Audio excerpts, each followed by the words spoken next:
when Tom Cruise captures Philip Seymour Hoffman and is trying to get information from him, and Philip Seymour Hoffman threatens to kill everyone he loves. Yes. And he fucking fires him out the airplane. Like, that's one of the best scenes in the movie. Absolutely. If this movie had more scenes like that, it would definitely be better.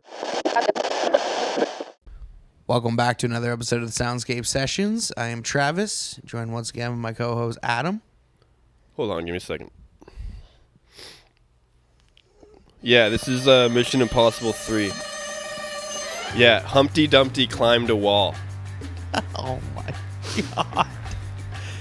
Holy shit. I quit. See, I'm Adam, what's up?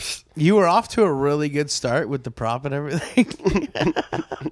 But then you chose the worst line of the movie. Or the greatest. Or the greatest. You just kind of fell apart, much like Humpty Dumpty did. Yeah. Imagine just thinking fuck yeah, I said that. It was the coolest thing ever. Also joined by my other co-host Malcolm. Bum, bum, bum, bum, bum. Bum, Dum, bum, dum, bum, bum, bum, bum, bum, bum, bum, dum, dum. Nobody did the fucking bass, so everybody just kept on doing the fucking doo-dee. So, so funny. I'm actually glad that you did that because this is the first time I've ever seen a Mission Impossible movie. And every time I've ever heard that song before, it was always in a movie parodying like that. Yeah. That scene or whatever. Parodying or parodying? Parodying. With a parrot. Parodying? Shut up. So like for instance, Ace Ventura. We just did that one. First time I saw you know that was what I Ace mean? Ventura. So yeah, when I was actually watching this movie, I was like, oh, okay, cool. This is like so good to see where it actually came from. This is what it's like to actually listen to it in the context of the movie. Of the movie. This is a third movie too. It's not even like the original where it came from. Like the original was but like, you know, where Malcolm Emilio kind of- Estevez dies. Malcolm kind of, and I quit after that. Explained to us that they were kind of like the Bond movies where It's kind of cool. you don't necessarily have to see all of them. I mean, you guys watched this movie. Did you think were you missing any information? Not really. I'm gonna be completely honest. I think Travis is kind of with me. Like, I really jumped on board for Philip Seymour Hoffman because I heard he was kind of like ruthless and like cool as fuck. And I love me some Philip Seymour Hoffman. Yeah, well, that is the reason. Why I've never really had any reason to. We decided to watch this movie instead of the first one or the second one or the fourth one or the fifth one or the sixth one or the seventh one. Or the new one came out too. Yeah, I'm not sure which one that is. That might be like the 13th one. Potentially. But yeah, we decided to watch Mission Improbable 13. Mission Impossible 3 because we all like Philip Seymour Hoffman. Absolutely. And if there's going to be a good Mission Impossible movie, it's going to have Philip Seymour Hoffman in it, right? 100%. Absolutely. Right, guys? Well, you know, Listen. this is what I thought. Well, I still think it was ruthless. I still think everything he said was, in regards to a character that plays like a villain, I love those kinds of villains, but we'll get into it. Yeah, so we'll start off with some box office numbers. This movie hit $398 million in its debut, which I'm not going to lie, seems kind of... I thought that was kind of a bit short for what I was expecting. 2006? Not Were bad. we in like a recession then? I have no idea. I'm I do not not too keep sure. track of the financial markets, I'll be honest. 2006 was an interesting year. But definitely a bit less than I was expecting. So this movie starts off, gets right to the goods, especially for us, considering we watched it for Philip Seymour Hoffman. This movie grabs you by the throat, like right at the beginning. Yeah, what did you think of That's the all I have cold to open, say. Travis? Let's just say I liked it when I first saw it because I was like, oh yeah, this is exactly what I signed up for. Yeah. Philip Seymour Hoffman just being a badass. Like ruthless. Yeah, so I was like, fuck yeah, like this is going to be a sick movie. And then sadly, I was a little bit disappointed because like he just wasn't in the movie as much as I thought he was going to be. He's in like 4 minutes of the movie, 5 minutes. You know. I mean, you could argue too that, well, that makes it so much better. Yeah. And I guess, yeah, that's fine. But like, no. when you know what I mean? When you have like something with a little bit better of a story, I guess, then maybe you can do that where you don't show your villain as much. But for this, I think it would have been a lot better if you saw him more. Yeah, well, I mean, I guess we'll go through that. So I just we start with that awesome cold open where we get right to the good stuff. We see Philip Seymour Hoffman being a badass, Ethan Hunt, Tom Cruise with his super intense Ethan Hunt acting, and then we get to the riveting stuff, a dinner party.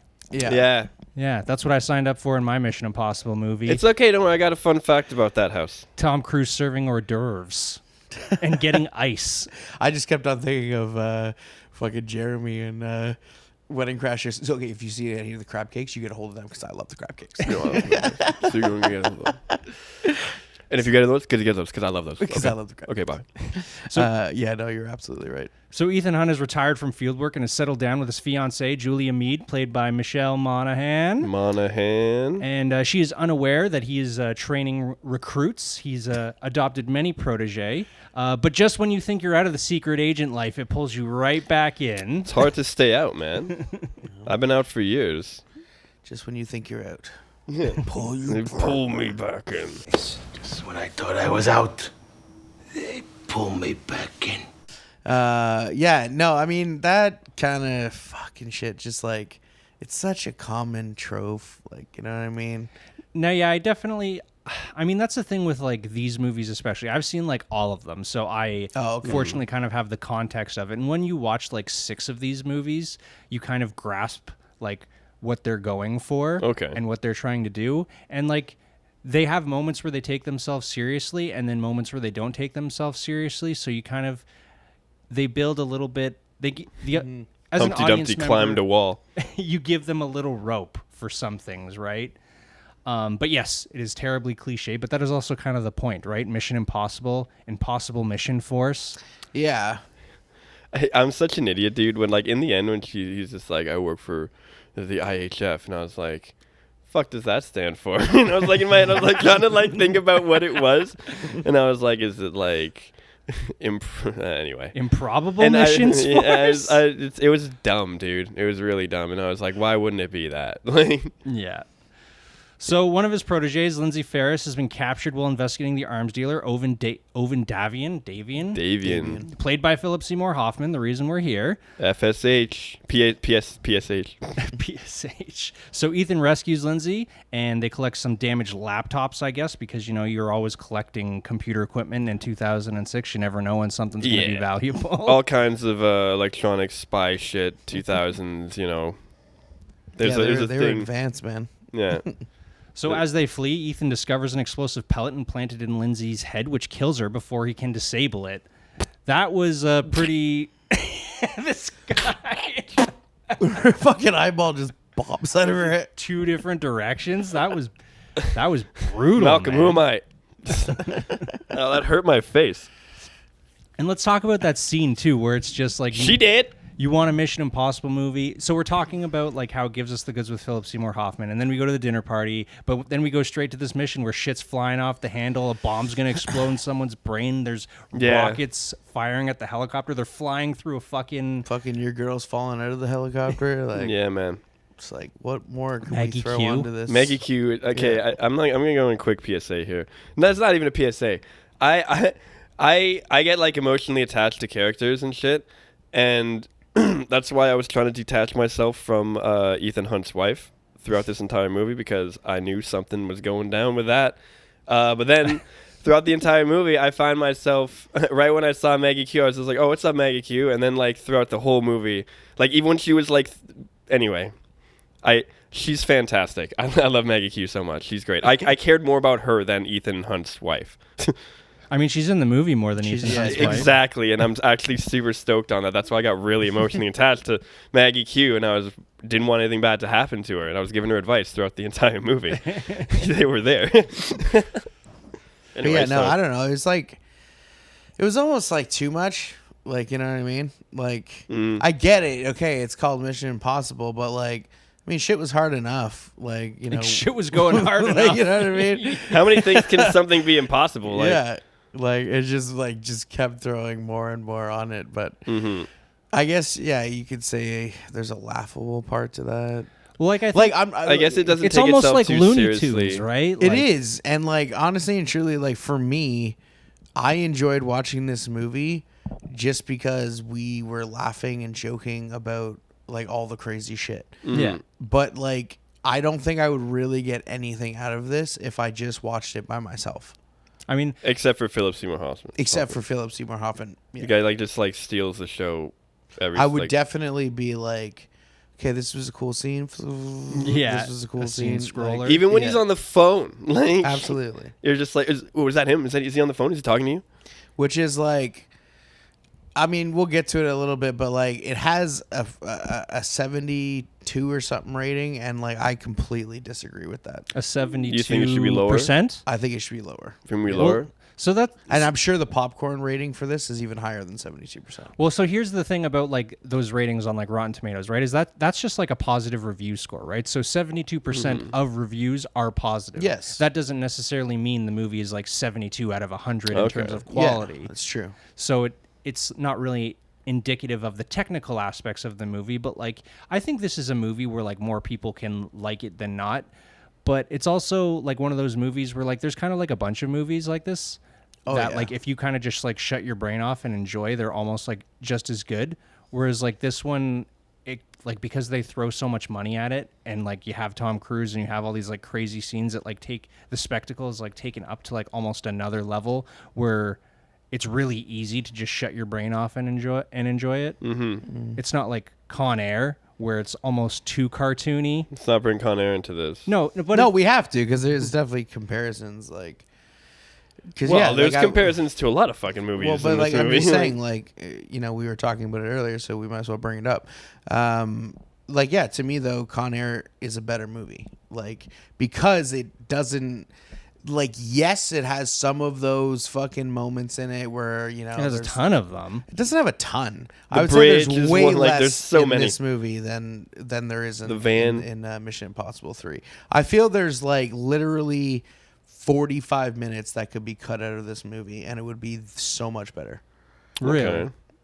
But like it's 45 just- minutes of like what? Like action scenes? That's what we're No, here no, for. no, no, I don't like think- all the shitty fucking filler that they put in between the action scenes. I don't think you could cut that much time from it, but I think you could replace it with something better, like Philip Seymour Hoffman. Yes, there I would you agree go. with that. But that's what, in my opinion, makes Con Air a better movie too, is because you see the You get a villain lot so of much Johnny more, Malkovich, and man. you get a lot of Johnny Malkovich. Where in this movie, you do not get a lot of Philip Seymour Hoffman. Yeah, I mean, I guess I could agree. Yeah, like, it's not like Jaws. Sorry to interrupt. Like, it's not like Jaws where like, oh, is that him? Is that him? It's just like, nah, I kind of want to see the shark, dude. Like, Yeah, kind of want to know what the fuck is happening. Can I see him? He's like a kind of a big that you can't leave me on a cliffhanger like that crazy ass intro scene.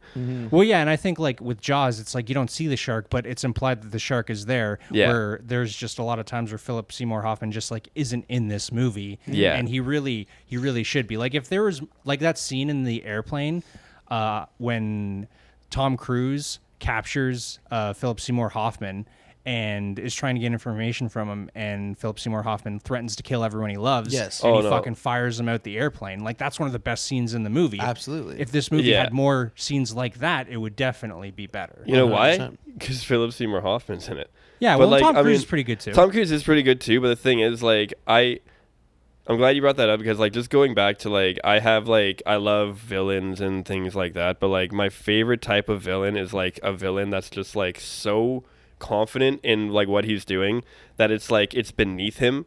It's almost like it's an annoyance, like in Casino when he's just like, listen, man, I got your head in the vice. Fuck me, you motherfucker! Fuck my mother! It's like, don't make me be the bad guy here. Come on, don't make, like, I love that so much. You're so in control that you just don't even care. And he's just like, who the fuck what's your name? Like, do you have a wife? Because whoever the fuck it is, like, it's like you have no idea what's going on right now. And this is our main character. This is our hero. Well, yeah, it's And, kind like, and it's so cool how, like, small he makes him look. And he's fucking, like, tied up, about to get thrown out of a plane. And it's just like, sorry, but, like, at the end of it, when he finds out his name is Ethan, I was just like, oh, fuck. well, yeah, exactly. Oh, shit. You He's know? hanging So- out the plane, and like he's like not sweating or anything. Really, he's like not giving up any. He's actually information. enjoying the fresh air, to be honest. Also, I'm calling bullshit. There ain't no way you'd be able to talk. Like, there's no way.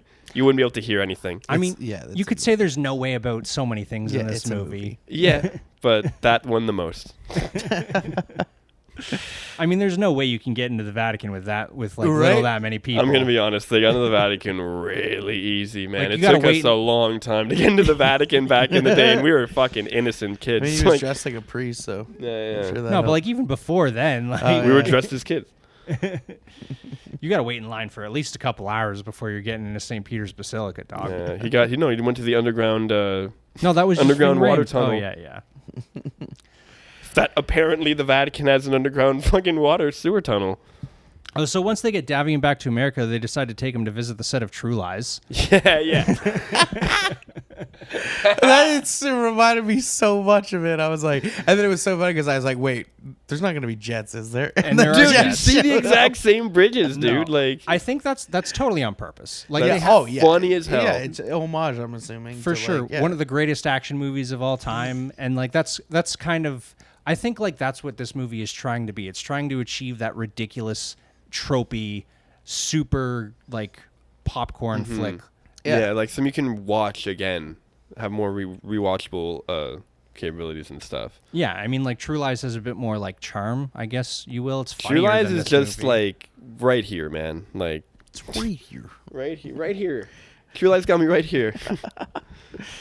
Yeah, I don't know. Yeah, this definitely won't be a rewatchable for me. Yeah, yeah. but Didn't the make thing, me want to watch any other Yeah. ones either. I wasn't really I'll crazy stick to into James Bond. Yeah, I wasn't really crazy into like to the Mission Impossible series, but I'm not really crazy into spy shit. So you don't like James Bond either, though? Nah, my brother Chris is into James Bond. True. I'm into Sherlock Holmes. That kind of spy shit, you know. Far less explosions than Sherlock Yes. Holmes. Yeah, he's a consulting detective. He's a detective, not a spy. I'm into detective shit, not spy shit. It's the same thing. No. Not really. So yeah, we got Morpheus in this movie too, Lawrence Fishburne. Yeah, Yes. And thank he's goodness. pissed that Ethan went to Italy without him. He was probably Yeah, I'd be pissed too, man. he probably wanted to go to see St. Peter's Basilica too. You got the. It's like, I wanted to meet the Pope. Yeah, that's funny. It's just like I want you to know why, like I was off. I kind of wish he was in the movie a little bit more, too. I have a fact about that Well, too. there you go. Let's That's two well- facts I got covered. Two of them. allude to that later. So yeah, I mean, like I don't think we really need to go too far into like what this Well, movie goes through. It's no. pretty standard stuff. Like Yeah. they chase the bad guy, they get the bad guy gets away. There's some collusion. I mean, what are you here for? Like you're here to see Tom Cruise do some crazy ass stunts. Tom Cruise. Tom Cruise Tom Cruise. Sorry, it sounded yeah. like it. do some crazy explosions and Crazy I mean, stunts, dude. Like I was thinking about this too when we were watching the movie because like you're just like there wasn't much for you watching this movie except us like cracking jokes about it too, right? But like I'm a action genre kind of guy, right? Like I don't think like this movie is like good cinema, but like for me, this is what I enjoy watching. Like I like to see people doing crazy stuff. I think and like the movie's paced it well enough for my taste. Like there's some slow parts, there's some high parts, there's some like I think really good parts too that kind of like raise almost like the slower parts of the movie. Like it's like they kind of make you sit around and wait for the good parts, but when the good parts come, it's just like, okay, well, thank you for appreciating me and giving yeah, me the thank good you. At least stuff. give me something. You said this was an example of like bad action cinema. What's an example of good action cinema? Well, no, I just mean like True Lies. Die Hard. Die Hard. Okay, yeah. I mean, now you see, okay, I'm a converted Die Hard. I talked a lot of shit, and Like- now I love Die Hard. Die Hard is an OG, right?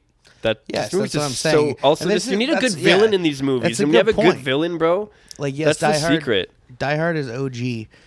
So that's why I think I like it more because this movie came out in 2006. 2006. So it's just like, we had almost had like 20 years of this shit already. So it's just like, it just doesn't hit for me the same. Like, I get that you like action genre. So for you, it's a little bit different. Yeah, like I'll watch any action movie. Exactly, right? For me, like, That's good to know. an action movie, like, has to, and I'm not even saying an action movie has to be good. It just has to have, like, a lot of action. Does that sound stupid? Like, for instance, Michael like, Bay? like Taken, the first Taken, I actually really like that movie. And I think that, like, if you're going to watch an action movie, that has everything that an action movie, like, has. You know what I mean? Yeah. And it's like an hour and 45 minutes, wrap shit up pretty quickly. There's not a lot of downtime. It's just fucking Liam Neeson going fucking ham on these guys. And that's why I like it. Whereas this movie could have been so much shorter and I would have liked it. Honestly, my main concern with this movie is it was too long and it had too much just downtime in it that I didn't give a fuck about. If it would have got to the point a little bit more, I would have liked it a little bit more. Yeah, this movie definitely suffers from having too many side characters, not spending enough time with those side characters, and then those side characters also detract from like spending time with Tom Cruise and Philip Seymour Hoffman and Ving Rhames. Yes. And Lawrence Fishburne. Yes. So, like, I definitely understand that. But, like, to compare it, like, I mean, I'm not going to defend this movie. Like, this movie isn't, like, a great movie. Like, there's some amazing scenes in it, right? Like, I'd say it's a good Mission Impossible movie. Yeah. Like, yeah, right. It's definitely better than Mission Impossible 2. I heard Mission Impossible 2 is, like, not it. Yeah, I think that... Not it. That's, really, eh? That's kind of like the spot where Mission Impossible 1... It was like redemption. They were like kind of recreating this iconic, like sort of 70s, 80s, like action TV show. You got Brian De Palma directing it. Like they were having some fun, but they were trying to make like a cool movie that was inspired by this iconic TV show that they all grew up watching. And then with the second movie, they were kind of just trying to do cool shit. And Michael Bay directed? No, I don't think so. It needs more explosions and titties. Don't you get it? But it That's was also the mix. Kind of the point in time where the technology wasn't really there yet for the special effects to make it worthwhile. So you have a lot of downtime in that movie. That movie is like really slow and there's a lot of bullshit in that movie. And you get some cool action scenes, yeah, but they're very few and far between. Gotcha. And then this movie comes along and it kind of definitely sort of took the franchise, I'd say, to that more kind of box office popcorn munching action movie level that it is kind of known for now. You got Tom Cruise doing some crazy shit in like all the movies, like super crazy shit. Like, yeah, he jumped off a building in this one. He loves jumping off buildings. He loves jumping off buildings and motorcycles. There was that story, I think, that Matt Damon was saying about how Tom Cruise, like, had a crazy stunt he wanted to do, and then his stunt guy was just like, you can't do that or whatever. And then Matt Damon was like, so then Tom Cruise went up to me and was just like, so I got rid of my stunt guy and I got a new stunt guy and now we're going to do it. And that's amazing. And I was like, that's fucking cool as shit. I mean, you are Tom Cruise. Why are you letting anybody tell you that you can do anything, really? Yeah. And that's pretty cool. I'm not going to lie. That is pretty fucking cool. So fucking Tom Cruise. Tom fucking Cruise, man. That guy's crazy, man. I feel like he's just on another level. Like, I don't know. I'm just like, I don't think that some people feel the need to like do crazy things to get like that adrenaline, because I guess they're adrenaline junkies, or maybe they just like to do it. Maybe they need something to prove. I just like really like to just like sit at home and like not do any of that. That would make a great Mission Impossible movie, though. Yeah, I can write like crazy guys doing stuff, but I don't want to do that stuff. I've also like, unless Camo does it, low-key never been a huge Tom Cruise fan. Like, I have like my certain movies that I watch with him, like Minority Report. Rain Man's another one. I do love The Outsiders, but like he's not really. He's like part of the ensemble, but yeah, no, the like Minority Report and Rain Man are like the only two that I can think of. What about Show Me the Money? I know the movie's not called. I know the movie's not called that, but no, you're thinking of Jerry Maguire. Jerry Maguire. Yeah, I've never seen that movie. Mm-hmm. I mean, yeah, I've only really seen Tom Cruise in like a lot of action movies, like Minority Report, Mission Impossible movies, and like I was. What about whoop, beep bap boop? Tropic Thunder. Okay, well, yeah. I mean, that's again, not a Tom Cruise movie. I know, but he's fantastic in that movie. He is really funny in that movie. He is very funny in that movie. That movie proved that he actually, like, to me, that he had a sense of humor. Oh yeah, hilarious. And could not take himself so seriously all the time. I think that's the number one thing that like a lot of actors, like, if they like are like looking how to be like personable to like the audience, like the first thing I would do is just like immediately make fun of myself. Yeah, just be like, yeah. Definitely. I wouldn't be like, yo, do a roast on me, because my emotions couldn't take that. It would break me and I'd cry. But if, just be like, be human, Fair enough. I don't know. I didn't mean to get in all emotional, Tom Cruise got me emotional. Maggie Q. But yeah, no, I mean, like, going back to it, like, there are some really good scenes in this movie. I really liked the whole Philip Seymour Hoffman and then Tom Cruise with the mask and Philip Seymour Hoffman. That was a really cool sequence. I like that a lot. Where they are like both in the bathroom and just like how they show it, like he just like is in the mirror and then fucking they do Tom a lot Cruise of is just right behind him. The face mask thing, like for 2006, they say this a lot. Like 2006 CGI and stuff was like so much better than it is like now sometimes. And like maybe I'm just very easily impressed, but like, you know, when they started putting the spray paint of the skin on that face, man, I was like, yo, they're making Philip Seymour Hoffman's CGI face. not actual paint? Well, when I was watching her watching Morpheus put like the face. It was Lawrence. It wasn't Morpheus. Yeah, no, it was Ving not Rhames. Morpheus. Ving Rhames did that. When Ving Rhames did it, Morpheus is like the top guy. When Ving Rhames, when Marcellus did that, sorry. I mean, when Marcellus did that, I was like looking, I was like, okay, that's still the mask, and I was like waiting for it, and I was just like, boom, there it is. That's it. That's Philip Seymour Hoffman now. I'm so proud of myself. Yeah, but that was But I was like impressed. I was like, that's they cool did like too. a I like fucking that. yeah. You didn't see him though, and then, Yeah, they and do the then- little cutaway, but you know, I it's kind of cool. Like, you know, I like that kind of stuff. I don't think it was. Yeah, Shut up. So all in all, you wouldn't watch another Mission Impossible movie? No, I'm good. not anytime soon. I mean, if you want to do one on the pod, I guess I'd have to be like, hey, sure. Why would I do that when I could watch any Ocean's movie? I want to get started on more like older James Bond movies first. Yeah. Yeah. Because Well, I've seen what old is considered old is not considered old to some, to others, right? Anything like, pre-Daniel Craig, I guess? yeah, that's pretty not much. Yeah, like I grew up in the Pierce Brosnan era. So did I, but the only one I saw with Pierce Brosnan is the worst one. Die Another Day. Yeah. And he has not seen GoldenEye. I have them Comment all on this sitting man. right over there. Tell this man how wrong he is in the comments. I'm serious. I didn't say I didn't like it. Or wait, not wrong, but watch the movie. abuse him in some way. I just want y'all to comment, that's all. So, any final thoughts or? So Philip Seymour Hoffman doesn't make this a good movie? I mean, no, and like also too the way he goes out, lame. Yeah. Yeah, man, that's how Dennis Hopper dies in Speed, only on a subway. This Yeah. guy. It's true, dude. It's Like, you're not wrong. I mean, it's been done. Yeah, well, I'm taller. Yeah, I know. We should do Speed. That's I a was great movie. really hoping for a more like intimate, like Yeah. Well, he was kicking his ass for a bit there, and he was like, that is the one thing that villains always do. They always like to play with their prey too much. Like he should have just like fried his brain. I mean, and then how do you have an epic conclusion though to that? Because like Philip Seymour Hoffman is like sort of I can tell you right now how you do it. You fucking punch him in the face, and then you get the little thing, and then you put a fucking thing up his nose, and then his fucking brain blows up. and That's how you do it. explode his brain. Boom. Yeah. That would have been better than how it ended. You ever seen The Rock? The Rock. Kind of similar, you know. Oh god, that's Michael Bay. I know. Yeah, like even that, like you know what I mean. Like you could have been more clever than just like, oh my god, a truck.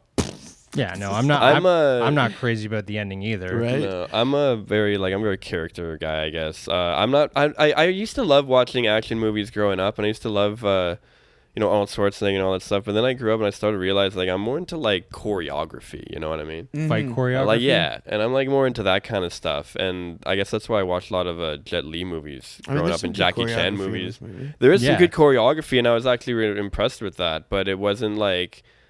I mean, explosions are cool, man, and action is cool and stuff. But I'm just too. I guess I'm getting too old.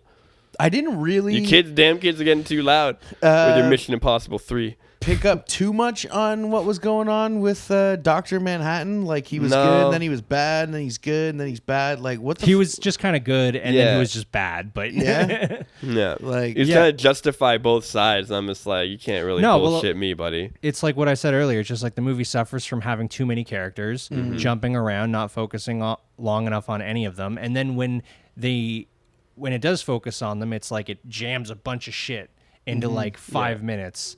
And like that's he basically explains like all of his motives like at the end of the movie Yeah. when he meets Ethan Hunt Yeah, that's after his wife dies slash doesn't really die. Slash doesn't. So yeah, when that happened, I was like, this whole entire movie, I was like, oh my god, they fucking killed her. That's like ruthless. Like that's like one of the most ruthless. And it made me think, like, imagine if it was a loved one and I had absolutely nothing I could do. It's like it brought me to a very dark place, you know. And then it's just like, oh, it wasn't her. Kind of ruined it a little bit for me. Like, kind of made Philip Seymour Hoffman like not as like cool. But he did say, "I'm gonna kill you in front of the person you love." So I respect that. That's cool. I respect that. But yeah, 4.5 out of 10. 4.5. Wow, that's brutal. I mean, I give it. I give it a good 6. Yeah. Thumbs medium down.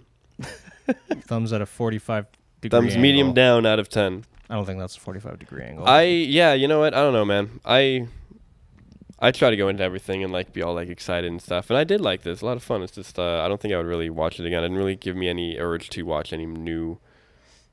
You know, it's gonna be impossible. Impossible. It's gonna be impossible. Put the fucking. We've all fucked up at beep. least once. It's gonna be impossible to make me watch these Mission Impossible movies again. I tell you right now. Ooh. So you will not be going to see the new one? No, I see enough of the commercials on Pluto when I'm like trying to fall asleep watching South Park, and then all of a sudden I'll just wake up and I'll just feel like dun dun ding ding ding. The stupid ass commercial it has, and then he's like on a plane and his hair is like all flat down because he's like literally on the plane like as it's taking off. It's like the craziest shit ever. You go, Tom Cruise. Keep flying. Should we roll onto his facts, or do you have any other? No, I'm good. You're good? Yeah. What about you, Adam? I almost forgot think that I had you've facts. said Yeah, I think I've said enough about this movie. I love you, Maggie Q. Let's do the facts. We interrupt our program.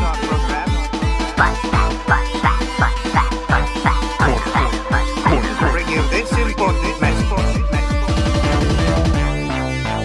So, Mission Impossible 3, kind of like Mission Impossible 2 and 1, but not. Did you guys know that Tom Cruise does his own stunts in these movies? No way. I had to say it because, you know, just in case. Comment your favorite fact. So Mission Impossible 3 was made 6 years after Mission Impossible 2 and was shot over a period of 3 months. J.J. Abrams, it's his directorial debut. I like his stuff because it uses a lot of slow panning shots with bright lights. And if you want to know what I'm talking about, watch Star Trek with Chris Pine and that other dude. Zachary Quinto, yeah. And also with a budget of $150 million, this is the most expensive movie ever undertaken by a first-time filmed director. Wow. So they put a lot of trust in J.J. Abrams in this, and like I said, medium down, good job. Tom Cruise also took a pay cut of his usual $20 million in order to get this movie financed, if you can believe that. When they were this guy. Sorry, I was more concerned about your. I know. I picked up on that and I fixed it because it was bumping. When they were filming in Rome, they had to set up a phony second unit which had girls in bikinis and women dressed as nuns to act as a diversion. Ooh. This was almost my favorite fact because they were getting a lot of people gathering to watch them film because, like, how could you not? Yeah. And so they had to, like, make, like, a fake set. Well, that's pretty cool. A fake, you know? Damn. Fake. Yeah. This is the one I was talking about with the home. The interior of Ethan Hunt's house, that's a tongue twister, was based on J.J. Abrams' family home. Oh, no way. And it looks so warm and so welcoming, inviting, right? Yeah. And so habitable. I wrote down nice little house. I wrote down warm and habitable. There's a point where David Fincher was attached as director, and he was courting Sylvester Stallone himself to play the villain. Oh, shit. You can believe that, like, Sylvester Stallone instead of Philip Seymour Hoffman. Then I would have really not liked it. Or maybe you would have liked it even more. I mean, I can't believe David Fincher was going to direct this movie. I feel like that would have been a completely different movie. Oh, big time. No. Way less explosions. Seriously though. Yeah, I know. So also Lawrence Fishburne was supposed to be Fishburne. I know. Morpheus was supposed to be in this movie. Had a bigger role. Was supposed to, but didn't because he was busy filming Aquila and the Bee. Fun fact about Adam: I know a lot about big words, and I know a lot of big words, but I can't spell any of them. Well then. And my favorite fun fact, so in the end, remember they're just like, Ving Rhames does this like stupid pose at the end when they're like walking away. Mm-hmm. So that is the same pose Tom Cruise did on Oprah's couch. Oh my God. So I thought that was kind of funny. So if you want to go watch it, watch the entirety of Mission Impossible 3. Don't skip ahead. Watch the entirety of Mission Impossible 3. And then see Ving Rhames go like, or whatever the dumb, stupid thing he does. But that's Adam's fun fact, people. I hit the thing again, damn it. Sorry, everybody. I ruined it. Yeah, well, you can thank him for all the bomb, boom, booms. I'm just kidding. Yeah, Ving Rhames was kind of a letdown this movie. I love him, and he just like... Yeah. It was just because the lines they gave him, I think. Yeah, like, everything he said He's doing his best. Yeah, he was doing his best with the crappy material. He made me laugh a few times. Yeah. All right, well, if you're listening and you're not subscribed, then you should probably be subscribed. Smash that subscribe button. And if you're listening to us on Spotify, then hit the follow button. Spot that fi. And we will catch you guys on the next one. Like, subscribe, comment. Tell us what we should do in the future. If you guys have any movies that you guys want us to do, we would love to know. And we will definitely do them. Absolutely. We don't do anything else. This is all we do, man. I'm not kidding. We're trapped here. Okay. And we'll catch you guys on the next one. Peace out. Adios. Bye.